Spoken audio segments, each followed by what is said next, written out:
Hello friends, நம்ம இன்றைக்கி என்ன பார்க்க போகிறோம்னா செட்டிநாட்டு மீன் குழம்பு தான். வாங்க வீடியோக்குள்ளே போகலாம். ஷீலா மீன் எடுத்திருக்கேன். ஒரு நெல்லிக்காய் சைஸு புளி ஊற வச்சுருக்கேன். அது கரைச்சி வெடிக்கட்டி எடுத்துக்கலாம். இப்போ மசாலா வதக்கிக்கலாம். ஸ்டவ் பற்ற வச்சு கடாய் போட்டுக்கலாம். சாம்பார் வெங்காயம் 100 உரிச்சு வச்சுருக்கேன். அது போட்டு நல்லா வதக்கிக்கலாம். எண்ணெய் ஊற்றி 10 பூண்டு உரிச்சு வச்சுருக்கேன். அதையும் போட்டுக்கலாம்.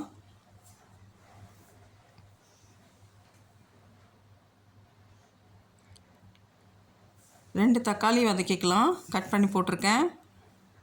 10 பல் பூண்டு, 100 சாம்பார் வெங்காயம், 2 தக்காளி பழம் நல்லா வதக்கிக்கலாம். இப்போது மசாலா சேர்த்துக்கலாம். 1 ஸ்பூன் மஞ்சள் பொடி, 3 ஸ்பூன் மிளகாத்தூள், 2 ஸ்பூன் வெறும் மிளகாத்தூள், 1 ஸ்பூன் சீரகம், மிளகு 1 ஸ்பூன் போட்டுக்கலாம். ஆனால் நான் மிளகு பவுட்ரு தான் போட்டுக்க போகிறேன். இப்போ நல்லா வதக்கி எடுத்துக்கலாம். கொஞ்சமாக ஆயில் விட்டுக்கலாம்.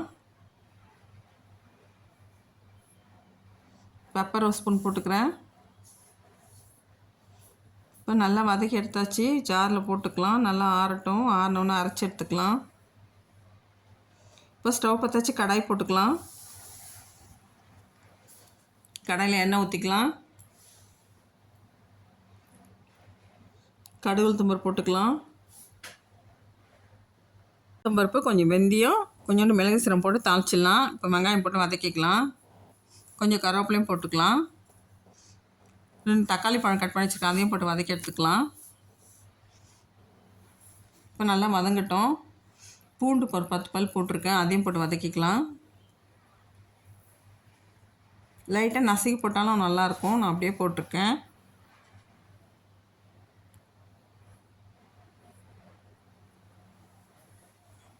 இப்போ அரைச்ச மசாலாவை எடுத்து இதில் ஊற்றிக்கலாம். ஊற்றி நல்லா வதக்கி விட்டுக்கலாம். ஜாரில் அப்படியே தண்ணி அலசி ஊற்றிக்கலாம். லாஸ்ட்டில் நல்லா வதங்கட்டும். பாருங்கள், நல்லா வதங்கிடுச்சு. தேவையான உப்பு போட்டுக்கலாம். இப்போ புளி கரைச்சல் எடுத்து ஊற்றிக்கலாம்.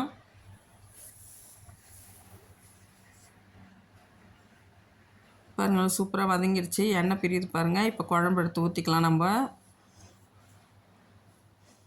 இப்போ நல்லா கலரி விட்டுடலாம். இப்போ நல்லா கொதித்து வரட்டும். கொஞ்சமாக தேங்காய் பத்தை எடுத்து மிக்ஸி ஜாரில் அரைச்சிக்கலாம். கொஞ்சமாக தேங்காய் பத்தை போட்டிருக்கேன். இதை அரைச்சி எடுத்துக்கலாம்.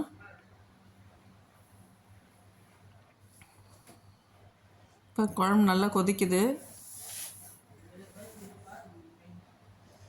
இப்போ எண்ணெய் பிரிஞ்சு வந்திருக்கு பாருங்கள். இப்போ குழம்பு நல்லா ரெடி ஆகிடுச்சு. இப்போ மீன் போட்டுக்கலாம். லைட்டாக வெல்லம் போட்டுக்கோங்க. நல்லாயிருக்கும். செம்ம டேஸ்ட்டாக இருக்கும்.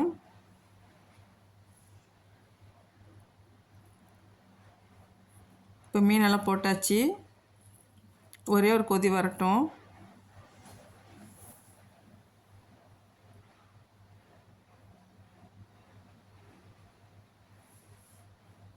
இப்போ அரைச்ச தேங்காவை ஊற்றிக்கலாம்.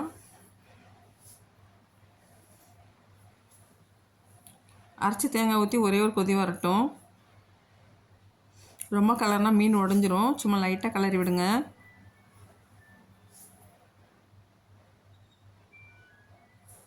சூப்பரான செட்டிநாட்டு குழம்பு ரெடி ஆகிடுச்சுங்க. செம்ம டேஸ்ட்டாக இருக்கும். நீங்களே ட்ரை பண்ணி பாருங்கள். இப்போ குழம்பு நல்லா கொதிச்சிச்சு. இப்போ ஸ்டவ் ஆஃப் பண்ணிக்கலாம்.